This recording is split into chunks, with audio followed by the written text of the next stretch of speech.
Soul, and I have a very, very special guest in the building, and I have someone else, another special guest that's going to help me carry out this interview. Guys, we have Miss Kavin Pitre in the building. Hey, girl. Hey. How you doing? And we got Mr. Devante, y'all. AKA the Creole King. Love that. He's going to help me carry out this nice little interview. So welcome. Thank you for having me. Absolutely. How does it feel to be back home? Because you were the nostalgic first. Yes. The first, y'all. The first intern right One here of on one. Social Ghosts. Period. So how does it feel to be back? It's really nostalgic, honestly. It's good to see Darren, and it's good to see Devante, and it's good to see you because we have history too. So. We do. I was gonna get into that. So before, I'm sorry. Come on, No, go ahead, ladies first. I'm just gonna finish this little part, y'all. Before the vision. Yes. I had a little vision Yes. of a band. Yes. And we were a live band, and we performed, did we not, ma'am? We and did. the name of our band was Indigo Soul. They're a new name now. Yes. But how did we end up? Because I did PR and photography. Yeah. So that's where we began. So it's good to see you again. Likewise. Okay, so you wrote a book. I did. And this book, I even saw your post that you killing Australia. 37 copies is crazy. I don't even know anybody in Australia. Right, you was like, I don't even know anybody. I don't have no friends or nothing. None. Nobody I know is connected to anybody in Australia. So to have an organic growth through doing TikTok and like Facebook and having that organic growth was really something that shocked me, honestly, because I didn't know I could have that reach. I didn't know that the world was watching. I kind of feel like, people in my pond are watching and they're going to support. But actually seeing that was actually really amazing because it lets me know that people are healing all over the world. All over the world. So the book, where can we get the book? Amazon, Barnes & Noble. We're working on another platform. That's going to be a secret. But yeah, for sure you can get it on Kindle for Amazon. And if you have Prime, you can get it for free. So I want to jump into the questions. So what we're going to get into, tell us the story behind the title of the book. Okay, so as some people probably know, my mom passed away this year. And so my mom and I, for about 5 years, worked on my book.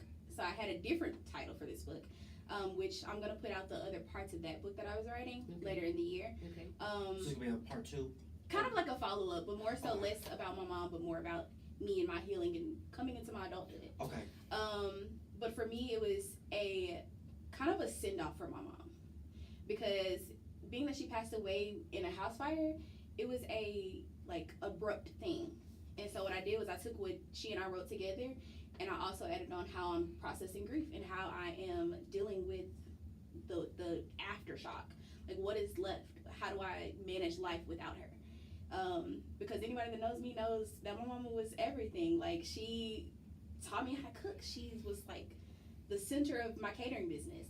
But for me, coming to the title of Any and She Was Still My Mother, like everything that I had been through, I could always go back to that's still my mama. Like whether it was good or whether it was bad, that was my reckoning point. So Because I'm about to go. Come on. do you need tissue?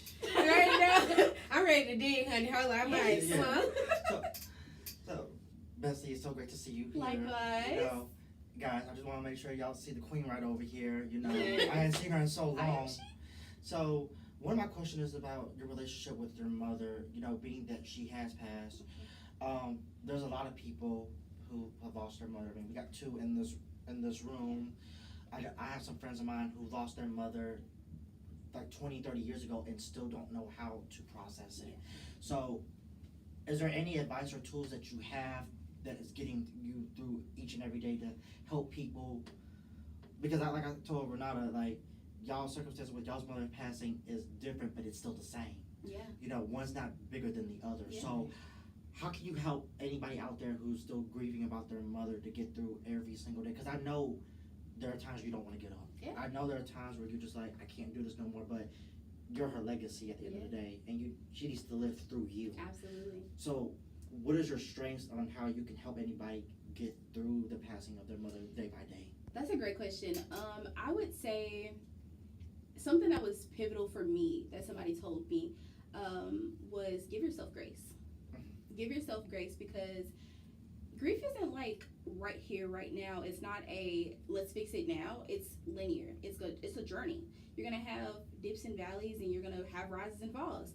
So with that, you have to be able to say, okay, I am having a rough day today. And on the days that you think that you got it together are probably going to be the days that you have the hardest. Like today, I thought today was going to be easy peasy, lemon squeezy. I'm crying on the highway because I'm automatically thinking like, what would my mom say? What would be motivational for me to hear right now from her? And then so I just pulled up some old text messages from me and my mom, and one of them was saying that I always want to let you know that I'm so proud of you and I love you, and that helped me get through it. For my birthday, my mom passed 3 days before my birthday. Yes. Everyone knows, like everyone that's close to me knows that all I wanted for my birthday was to hear my mom tell me happy birthday. My mom was one of those people that she would blow your phone down 1,000,000 times at 12 o'clock. Mine do too. And if you ain't pick up that phone, she was gonna keep calling. Yes. And then she was gonna text you and say, hey, are you up yet? Just want to let you know happy birthday. So I ended up going and finding a voicemail that I kind of heard her voice kind of tell me to go to it because I don't check my voicemails.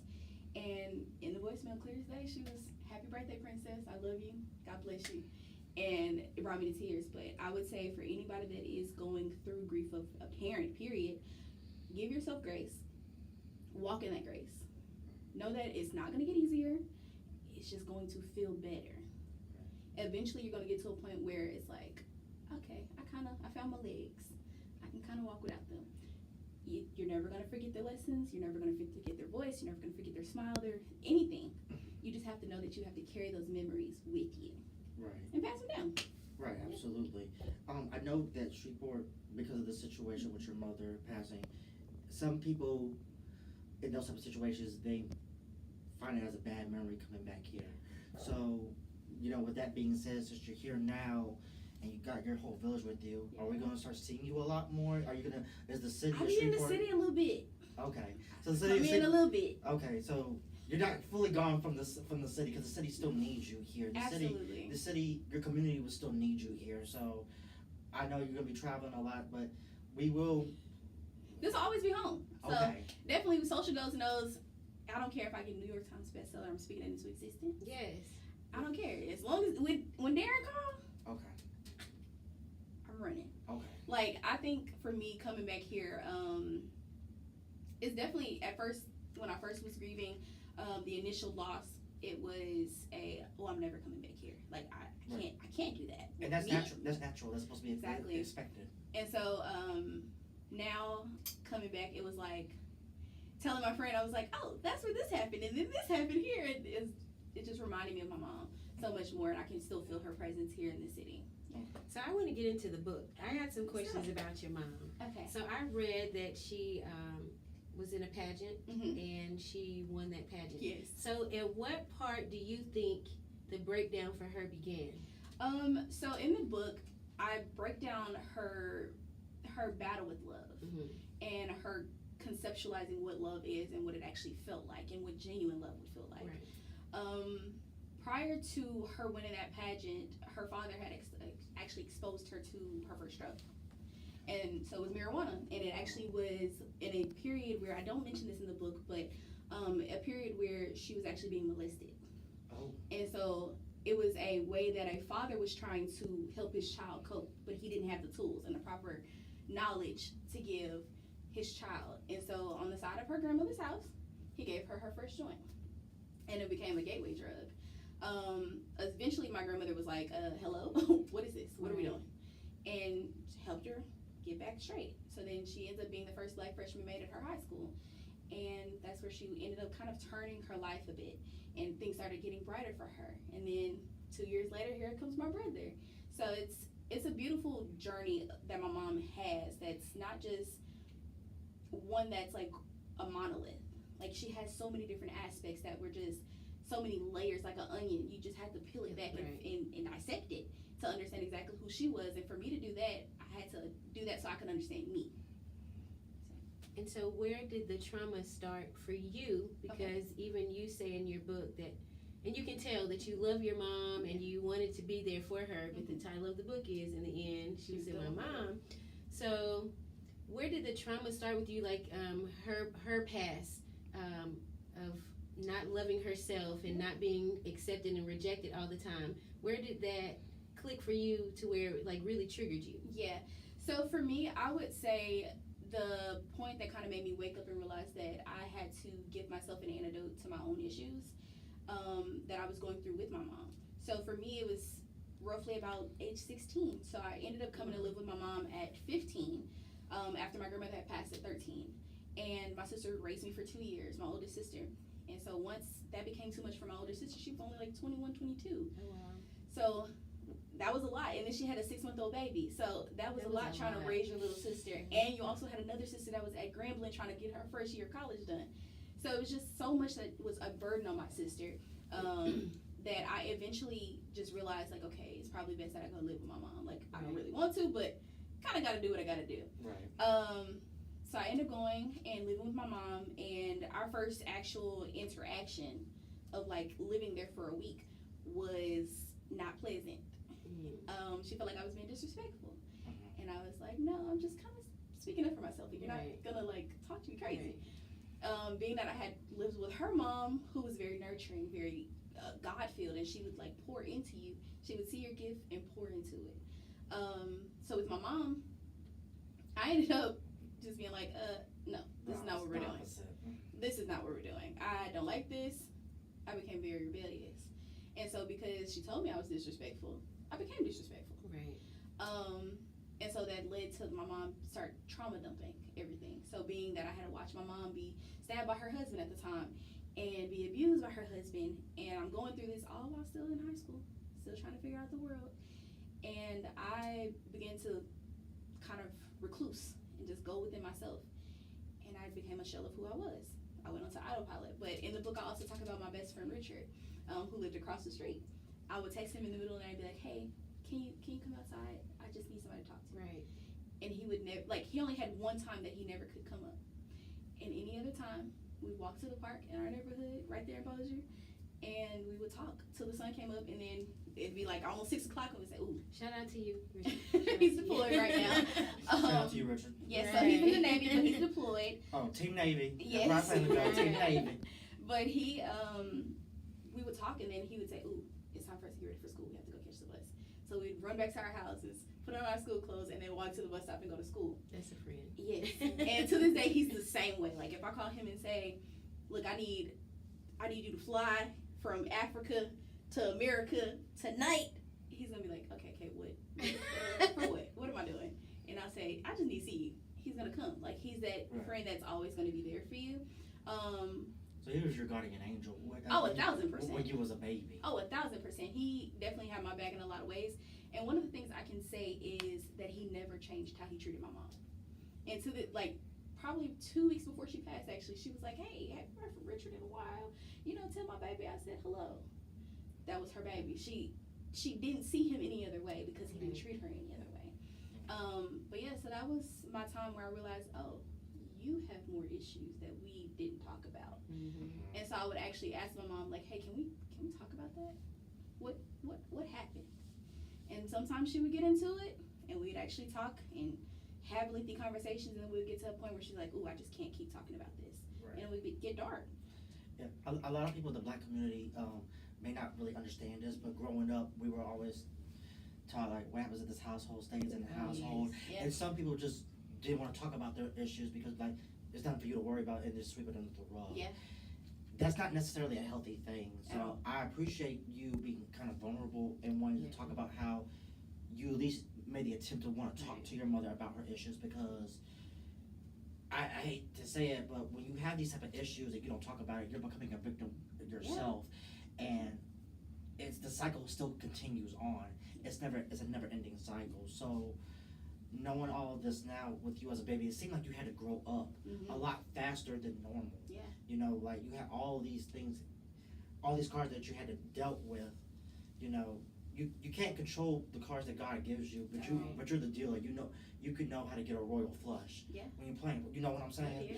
Yeah. So how are you able to deal with this, seeing everything now, like, you know, to help you move forward in life? Are you able to get the help that you need? Because there's not a shame in getting counseling. Oh, I get counseling. I'll tell you this, like, with me being a psych major, one of the things my professor told me is that some of the most amazing therapists have a therapist. Yes. So I understood that I couldn't just figure out everything by myself. That of course, yes, I have faith in God. Yes, I am doing my prayers. I'm doing the journaling. I'm doing the work by myself. Yes, but that could only get me so far. Yes. Sometimes it takes somebody saying, "Hey, well, these are your thoughts. Let's kind of put these together and lay it out for you so you can see the bigger picture." And so once I did that and I found a therapist that I liked, and shout out to my therapist because she's a Black woman therapist. She helped me dissect my thoughts and realize, like, hey, no, that's not your fault. You're taking blame for that, but that's not on you. So many things that I had kind of said, ooh, this is me, and I'm beating up on myself and being very critical of myself. She was like, no, like, you can't control that. You were a kid. Like, this is, no, like, let them, that blame falls on this person. And it just helped, honestly. I would tell anybody to go get therapy. Right. Look, I got a Black psychiatrist too. Shout out to right. mine. We both gonna be psychiatrists. I know, that's right.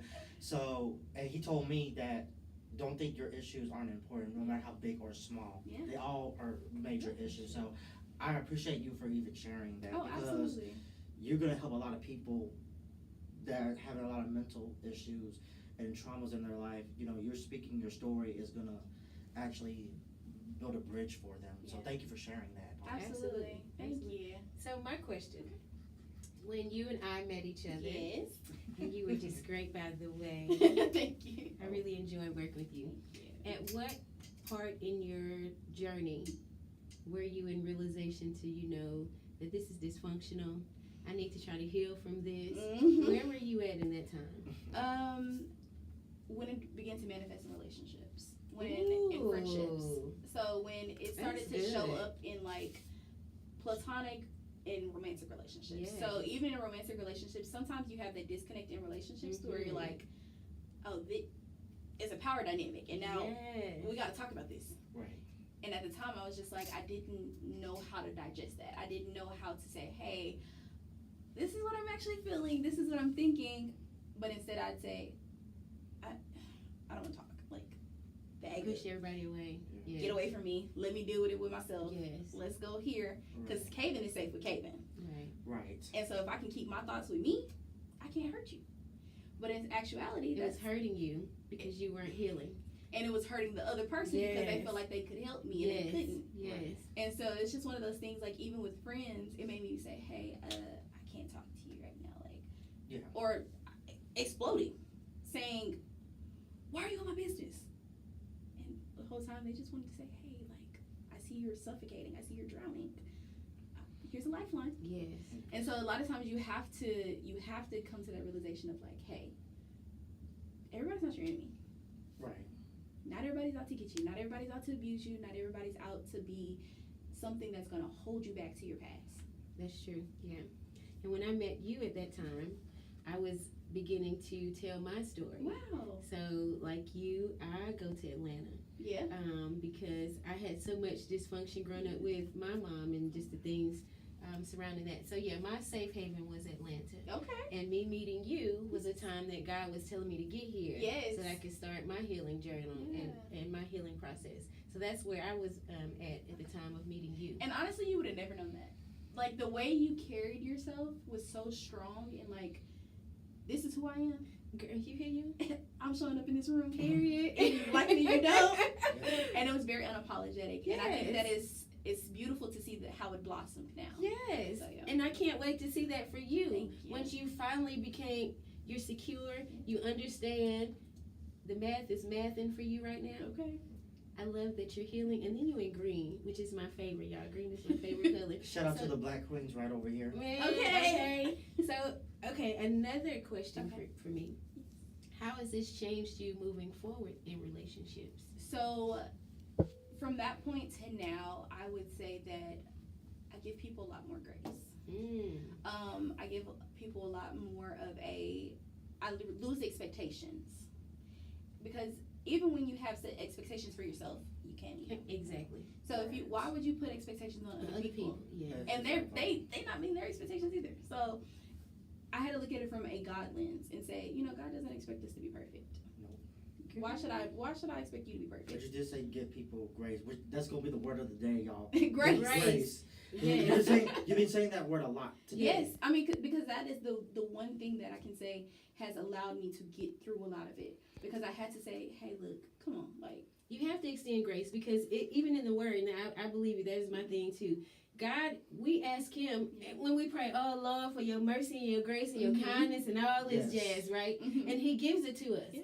He didn't judge us. He didn't say when or how. So how can And He we doesn't say harbor it either? Right. So how is it that we can choose and decide who we extend mercy and grace to? Honey, it's to everybody. How quick are we to judge like people based off of, oh, you're not interested in talk to it anymore, let me just go away now.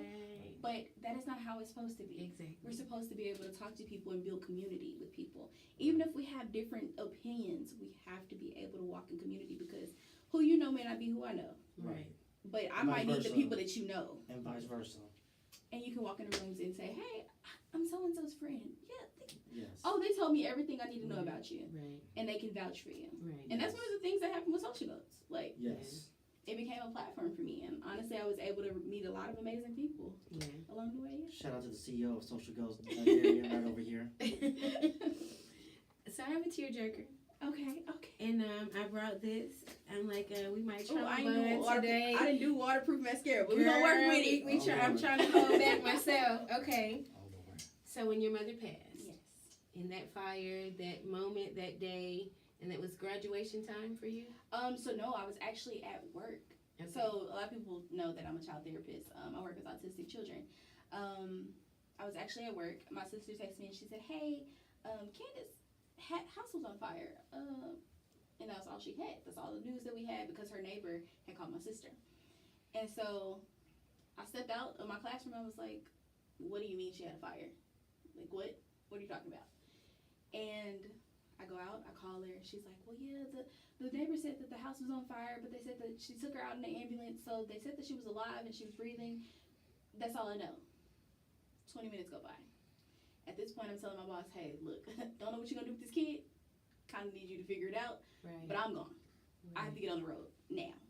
Because at this point, I'm thinking, my mom doesn't have anybody in Shreveport. I'm the closest thing to her.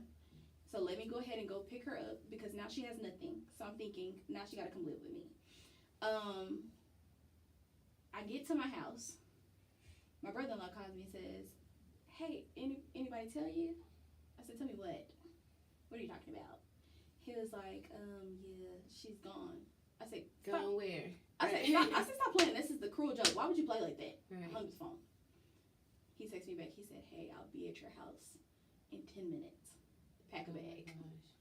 And so they loaded up the Range Rover, had my niece in the back, and we hit the highway. And we got here about 7 o'clock that night. And the first stop we made was going to the house. And when we saw it, it was just like, oh, like this really happened. Like, she not here. Yeah. And so for us, me and my sister, we can laugh about it now because my mom was always like this near-death experience person. She would always have these near-death experiences and be like, oh, I'm about to die.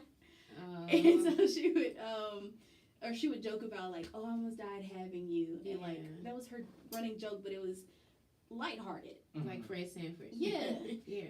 But it felt like a lingering like, oh, she just playing. Like, she finna come up out of nowhere and be like, ha, gotcha. But days went by. We were here in Shreveport trying to process it. I laid up in the hotel room downtown Hilton, and I just laid there, and I was just like, my mom ain't called me, but no, like, she's really gone. Yeah. And it kind of started to settle. Became surreal. And I was just like, okay, well, I can't do this by myself. Like, I can't depend on my sister right now because she's going through it too. And I knew she had her husband to defend and protect her feelings.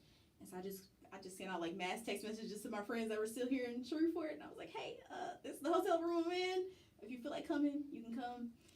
And they just surrounded me and they didn't say anything. They just stayed in the empty room. And once I was ready to talk, they began to listen. And they just let me feel everything I had to feel. Immediately we thought we were going to be able to see her body. But the coroner, of course, had her body. And we ended up having to go make funeral arrangements the next day that we got here. So on the 8th, we were at Boone Funeral Home, and just for the first time, I'm looking at the screen and the man's going through all the options, and I had never planned a funeral before. Right. And so it was like, my sister's looking at me like, okay, you have her social? I said, wait, hold on. I know it. I'm stumbling on the numbers. I was like, wait, no, I have a picture of it. I'm scrolling through my phone. I'm like, here you go. Here it is. And they're asking me all these questions about my mom. And you never really realize that you know all this information about somebody until you have to give it to somebody. But it was just, honestly, seeing how the community rallied behind us and how so many people reached out just to offer their condolences or share her story. Shout out to Clarence Reese. That is a long-time friend. The saxophone player. Before I even left Baton Rouge to come down here, he DM'd me. He was like, hey, sis, I just found out Jessica told me that it was your mom. Called me, extended his number. I called him, and man, I will say that the Shreveport Fire Department definitely deserved everything that we extended to them. That's why we wanted to send out a statement, because they got there in 4 minutes. I don't know if y'all knew that. No. But and they put out the fire very rapidly. They worked on my mom for 45 minutes and tried to maintain a pulse again. But even in that moment, she was still fighting. And so I'm very grateful for Clarence and his team, for sure. Oh, wow. So did this bring you and your siblings a lot closer together even further?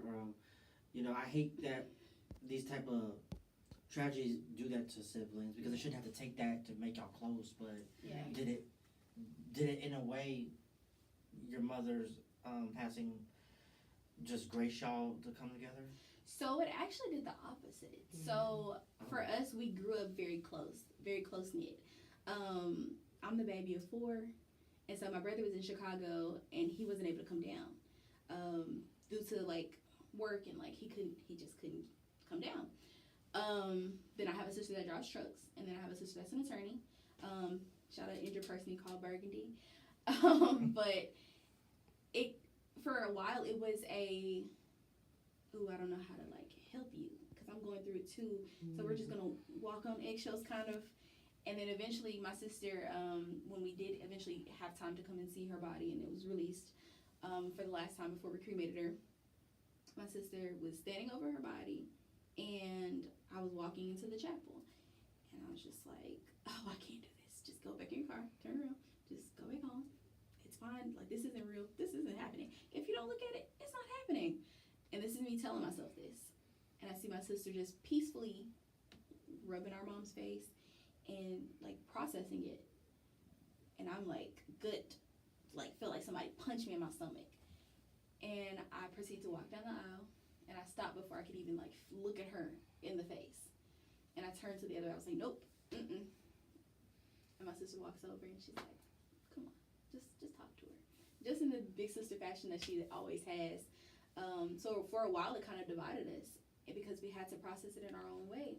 And now I call my sister and try to take up that space my mom used to take, where my sister drives trucks, and that if you know anything about driving trucks, you're alone. And so my mom would call 50 11 times throughout the day to check on my sister. And so now I try to at least add that into my schedule every day, and be like, hey, didn't want anything, just kind of call to body. What are you doing? Oh, really? And we'll have like a little laugh, or we'll share a little memento of like, girl, you remember whenever Candace did da-da-da-da? And we'll just talk about it.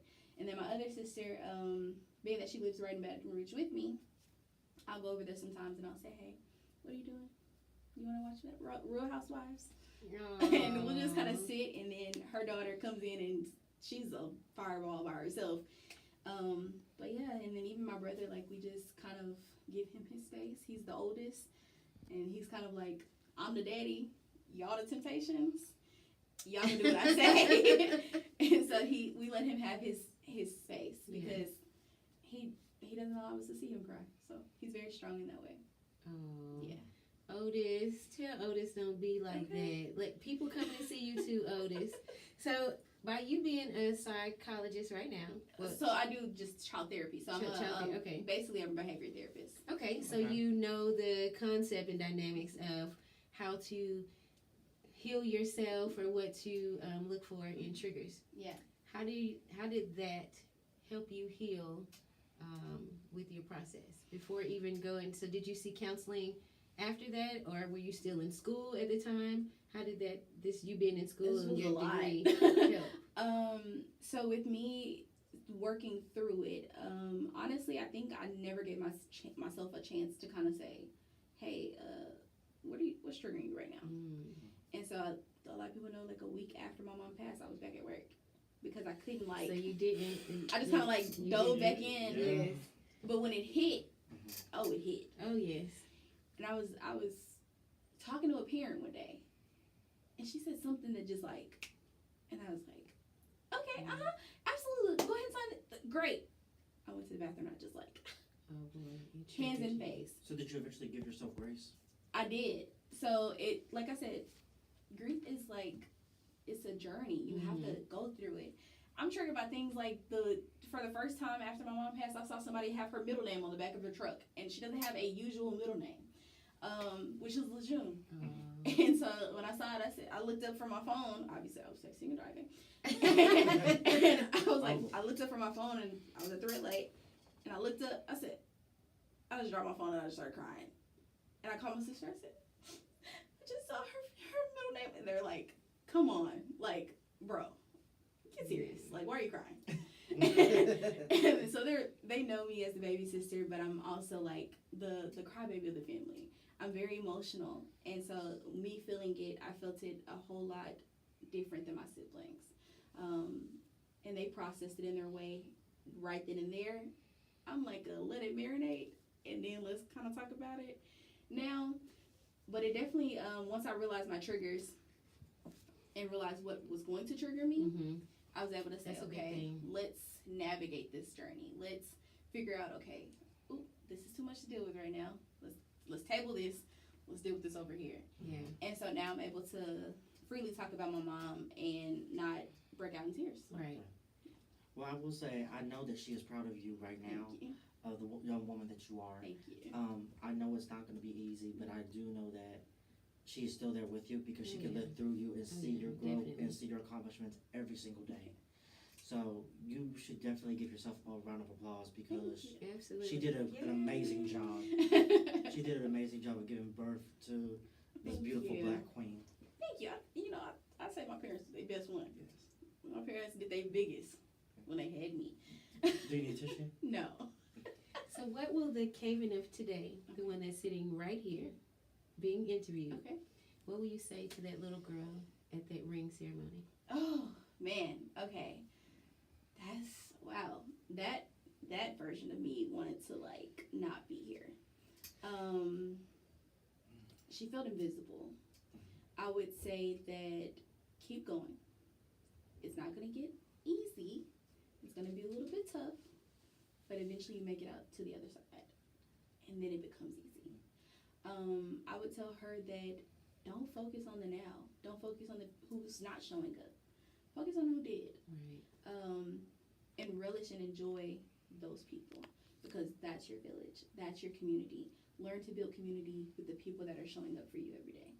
And what about the Kavin from 10 years from now when she wins the Nobel Peace Prize? God says the same. Receive it in Jesus' name. Right, come on. And maybe if she does have a family of her own one day, what do you want to write to her so she can read it from 10 years from now? I would say, I'm going to eventually come back and watch this 10 years from now. I would say that you did it. In spite of everything that you faced, you did it. You did everything that you set out to do. I would tell her, continue to hold on to God's unchanging hand. Yeah. Don't sweat the small stuff. Right. Definitely. Yeah. Definitely. And girl, run that money up. That would be what I tell myself. Yeah, make the money. Yeah. Don't let it make you. Okay. So to anyone that's watching that may have experienced maybe a third, a fourth, or going through it right now, what words can you offer? Because, I mean, we get the cliche stuff. Yeah. Pray about it. Give Get over grace. it. Give it right. But something that is really of substance. Yeah. Okay. I would say show up for yourself. Yeah. Even on the hard days where it's like, I don't want to get out of bed. I don't want to put on these clothes. Do like Rihanna said and put that makeup on do your hair, and show up anyway, even when you don't feel like it, because sometimes putting on those clothes, putting on that makeup, doing that hair, getting a haircut, whatever the case may be, actually makes you, hold on, wait, I look kind of good today. Wait, hold on, wake up. And it makes you really kind of reevaluate, is life really that bad today? Is it really as bad as I felt it was? I would say that even when you are having those hard days, lean on your village, lean on your community, because those people are actually there for a reason and a season and a purpose. Ultimately, I would say live in your truth, live in your purpose, live in what God has set you here for, because your story is not just for you to harbor and keep to yourself. Your story is literally something that is going to reach back and pull somebody else out of the shadows. So I would say live for you, but also understand that there's somebody else watching. And tell us, and before we get into some more questioning, where can you purchase the book? Because people may be coming in and out right Amazon, now. Barnes & Noble. I have the links all over social media. You can follow me, Kavin Pitre or Kavin J. Pitre, on all social medias, TikTok, Facebook, Instagram, Threads, the whole nine. Do you have a book signing coming up? So we're actually, my publicist and I are working to get with Barnes & Noble in Baton Rouge, and hopefully we can try to bring something here in Shreveport. No, hopefully. This is where you're from. If I need to buy the book and get it signed. Right. Look, if anybody has connections to Sylvester Marshall, he has a book club now. Let's say less. I mean, we putting it out here, and then Brittany Pope over at the library with Artini. I'll do it. I mean, hello. Y'all watching? Y'all see her, right? She here. Absolutely, and I would absolutely love to get ready to. I'm hoping to start planning a mental health panel, and just have that community event that's going to actually offer resources to the community to also still promote the book, but reach back and help Shreveport Vulture. Can I be on the panel with you? Of course. Okay, good. Of course, both of you. Okay, good. Absolutely. Oh yeah. So what do you think your mom would say if she was here with you right now? I think that she would probably say something sarcastic. Okay. Oh, God. My mom. Mama. Like, I will say this. When I first started with Social Goats, I caught a lot of flack from my mom. Oh, Because she was Lord. like, I don't see much information about this online. And I'm knowing that she's only going on Facebook and Googling. And she's not seeing much of nothing because she don't know how to use her phone. So in her defense, we gave her a little grace. In her defense.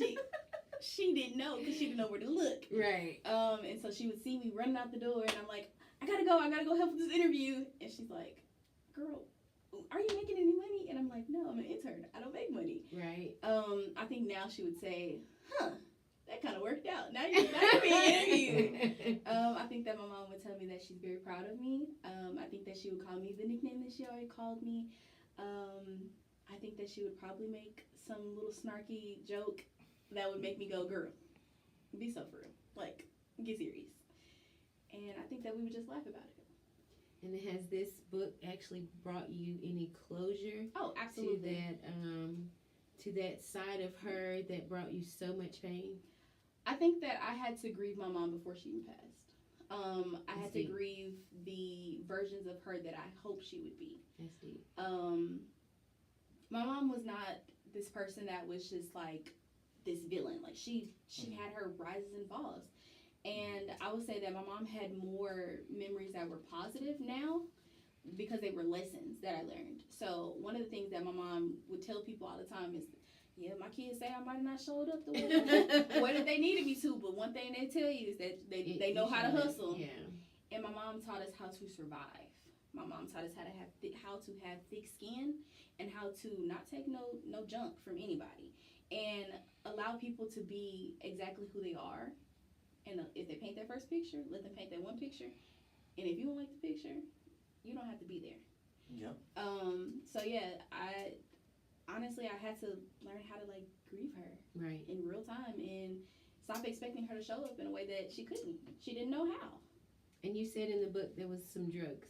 Oh yeah, absolutely. So do you think, because she went through something too, so it shows because she was on drugs. Yeah. So do you think that played a part with her not being able to love you so much? In the book, I talk about my journey with foster care. Actually, funny enough, me and my friend were just talking about this story. passing through Alexandria, which is my hometown. My mom and I, when I was 16, we had a conversation after an argument. And if you read in the book, I talk about how my mom left me in a house at 3 years old. And she had abandoned me. She had prepared me before leaving me by stocking the refrigerator. She taught me how to cook on the gas stove. She taught me how to heat the gas heater. And she had prepared me that she was going to leave. And so before she left, she said, hey, don't answer the door for nobody. I'll be back. I'll be back turned into 2 weeks by myself as a 3-year-old. Oh. Replaying Barney tapes on the VCR, but maintaining myself. And it wasn't until CPS came and knocked on the door, and I just had this, like, God conviction to go open the door. And I opened it, and the lady stood before me, this tall Caucasian lady, and she was like, hey, where's your mom? I was like, ran back up the stairs and went back and watched TV. So the lady came up the stairs, and she told us, she said, hey, here's a Walmart bag. It was the blue one with the smiley face. I don't know if y'all remember that. Oh, yes. Yes. But she told me, she said, hey, put your stuff in here. She didn't know where I was going. So she ends up taking me to the CPS office. And I'm sitting outside of her office, and I hear the phone constantly ringing and hanging up. And she's trying to contact my mom, finding whoever could find or get in contact with my mom. And my mom later, whenever we had this conversation, I asked her, I said, hey, why didn't you come get me? Like, they called you, and I heard them make contact with you. Why didn't you come get me? And she straight up had to tell me, she said, hey, I knew I could have came and got you. I just didn't want to. My addiction, like, I wanted to do drugs more. And I kind of was like, girl. I know that pissed you off. I You didn't understand. I was like, what? Right. Like you was trying to take a moment, like let me process this. Like, Hold think on. about this. Somebody tells you this, and then you think about what you went through while you were in the foster care home. Right. And I talk about in the book how the pink tiles on the floor in the second home that I was in was the place that all of my screams, my tears, and everything was held. Because in that home I was being abused. The woman that was the foster mother, I don't know if y'all seen those orange extension cords, those industrial ones. Yes. She would tell me to go take a bath, and she would beat me and the other little boy in there across our back. And that would be every day, like clockwork, until the social worker finally came over, and she was like, before she opened the door, she said, y'all don't say nothing, y'all go to the room, y'all, if y'all say something, y'all know what's gonna happen. And I just knew, I was like, if I don't say something really bad is gonna happen. And I'm a kid, and I'm trying to process this. And the little boy that was there, he was older, and he tried to stop me from running out and just lifting up my shirt. And I lifted up the back of my shirt. The social worker gasped, and she was like, oh my God. And she called the other little boy out of the room, and she took us both and put us in the back seat of the car. She went back in, grabbed some of our stuff. Now the foster mom is like belligerent, and she's cursing and mad because now the police are on the way. And I remember she came to the passenger side door where I was sitting, and she was like, nobody's ever gonna want y'all. Y'all are never gonna be anything. And it was just all these like hateful things that she was just projecting that somebody had placed in her onto us. And at this point I was like, well, maybe she's kind of right. Where's my mom? Why isn't she here? And I had to process that as I got older. But I would say that having to process that conversation with my mom was that I would have never had to go through that had you just come got me. Like, why wouldn't you come get me? I wouldn't have dealt with that. You've experienced your mom and the drugs and her not loving you fully. Yeah. Then being in foster care. Trying to find yourself. Yeah. Losing your mom to a fire. Yeah. Girl, my friends all the time are like, your life could be a Lifetime movie, because what? You just go through so much. For real. And look how you turned out today. Yeah. I mean, you don't smell like none of the smoke you were in, girl. The Bendigo girl was in that cover. Y'all were in that jump rope or something. I would attribute it all to God. Like, of course. Knowing what I know now, I would say that I would honestly go through it again. Because there's been so many people that I've told my story to that they're like, oh, right. Mine is not that bad, girl. You have been through some stuff. Right. And being able to actually show them, like, hey, like, just because you are a product of that does not mean that you have to continue to be a product of that. Right. You can learn from that. That can be your foundation, but you can also build onto a new foundation, build a new solid rock for yourself. and build something that you would be proud of. Yeah. Just because you didn't like how it came, you didn't pick that. You couldn't control that. But you can control the now. You can control the tomorrow. And just live in it. So your foster parents, what was that like? So the first home I was in was absolutely amazing. It was on a farm. Two older people. They had a teenage son, and they would tell me to call them mama and papa. Okay. And they would teach me how to feed chickens. Was it here in Shreveport? No, it was actually I don't know if y'all know where Poland, Louisiana is. No. In the boonies. In the country. Okay. In the boonies. Okay. And they just taught me how to ride horses, feed cows, feed chickens, go and get the eggs out the hen coop. Like, wow. all of these things that I still carry with me today. That's good. But I will say that the one thing that I learned in the second home was God always has a ram in the bush. There was nights where I felt like, dog, like, where's my parents?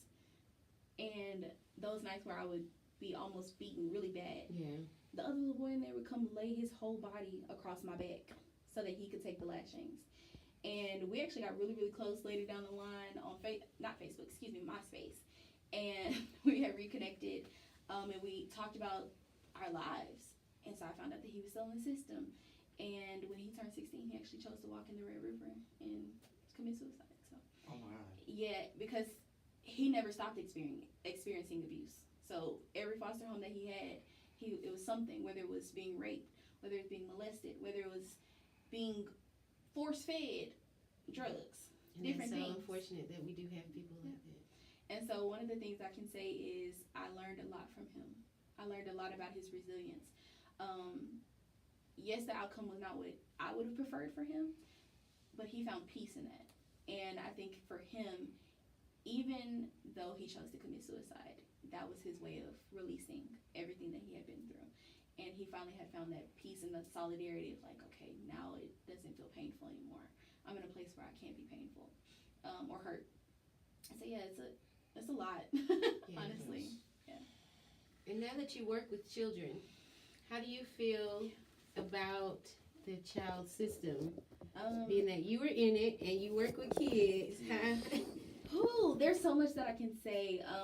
I don't think that the child care system, specifically CPS, is doing their due diligence to the kids. I agree. Me too. There was a particular situation I had with a client when I was doing more mental health based, where I have kids with like PTSD, ADHD, OCD, and these different diagnosis codes.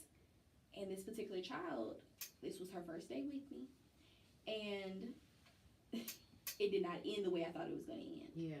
This kid opened up. I was just talking about my story and just like telling her like, oh, like, girl, you gonna be okay. Like, it's okay. Like, everything's not how it seems right now. Like, it gets better. Which I know, looking in hindsight, you don't want to hear that. Of course, that's the cliche stuff. At that moment, you don't. Right. This kid opened up that her mom is burning cigarettes out on her. She's telling me that her mom's husband or boyfriend is raping her when her mom goes to work. And now we're in this place of, oh, I'm a mandated reporter. And I was like, is this true? I literally pulled my car over, and we were on the way to the library. I said, hey, is this true? You're not making this up, right? Because I don't want to call these people. And she was like, no, you can't tell anybody. Now I have to lie to you and tell you I'm not going to call anybody. Yeah. You're okay. Oh, let's just go and finish having a great day. The whole time I'm texting my boss like, this is what's happening. And now I have to keep you and bring you back to my office. And now you're wondering why I'm telling you the runaround of why I can't take you home. And now the police and CPS are showing up at my office. And now this has sent this girl into a full-on seizure. Oh my God. Because she was so anxious. She was just, like, she started tapping her leg, and then she just like tensed up, leaned back in the chair, eyes rolled back. I called my boss. I was like, what am I supposed to do? Because this is not CPR. Like, what am I supposed to do? And so now we have EMS, and now we had to take her to the hospital. And the mom is swearing up and down that none of this ever happened. CPS, all they're going to do is go into the home and make sure that there's food and running water. And make sure there's no visible signs of bruising. No wonder the system doesn't work. I mean, thank you for giving me insight. Because because the doctor's like, supposed to check what the hell? colon exam and everything. So even like there's a gap for the examinations of rape kits. So after a certain amount of time, if he hadn't done it in 72 to a week, 72 hours to a week, It's gonna be invalid. you're not going to see anything. You're not going to find any DNA. The body is going to naturally flush it out. But had they caught it quicker and listened to her going to her school counselor and saying, hey, this is what's happening to me. And I don't even know what happened with the counselor, because why were you not reporting this stuff? Right. Like, what is happening with that? But I will say that I don't agree with how the system runs. I think that a lot of times kids are being cast away until they're 18. Right. And they are looked at as a paycheck. Correct. They are looked at as They are. a means of income. And instead of actually investing and seeing, hey, let's do a mental evaluation on these foster parents. Exactly. Let's find out, let's actually do some FBI digging. What was their background? Right. Because Because it's not- hurt people hurt people. Yes. And it's not fair for those that can't even physically have children. Yeah. You're giving these kids to people who Correct. don't even deserve to raise Yeah. children. I agree. And they allow them to harbor 10 plus kids in one household, and you expect them to have adequate time for each child. Mhm. Yes, our system is overcrowded with kids, but there's also people that don't have kids. There's also young adults that are willing to pour into these kids. Why not open up group homes that are actually not in the sense of unsecure? Right. Correct. You have these group homes that are, oh, all right, y'all, come on, get on the van. We're going to go to church. All right, we're going to go to Piccadilly. And where's the values? Where's the foundational things? That's why we have so many kids that are jacked up. We Yeah. have so many kids that don't have a direction because they were never taught a direction. They don't have a moral compass because they never learned. They had no example of it. Right. So if you don't have an example of it, how can you ever learn from it? But I will say that those kids also can learn from their future. They can learn, oh, I kind of don't want to do that because I can go to jail, Right. or I can end up Yes. dead, or all these different things. But you have to be able to really lock in with yourself once you get outside of something like that. Yeah, and actually care. Right. Or actually want more for yourself. Right. Yes. So before we go, Yeah. what is it that you want us to take away from this book? To actually say, I resonate with you, I have compassion for you, I just love everything about you. What do you think that you want us to take from this? I would say, if you take anything from the book, I would say, yes, your mom may have not shown up for you in the way that you needed her to. Yeah. But show up for yourself. Show up for her. Show up even when it doesn't seem like that's the logical thing to do.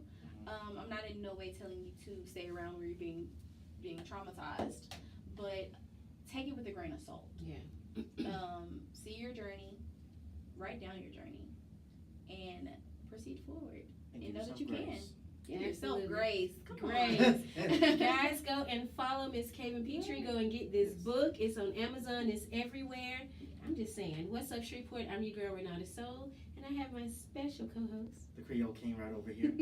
That's all for today. Bye, y'all. Bye. Oh my gosh.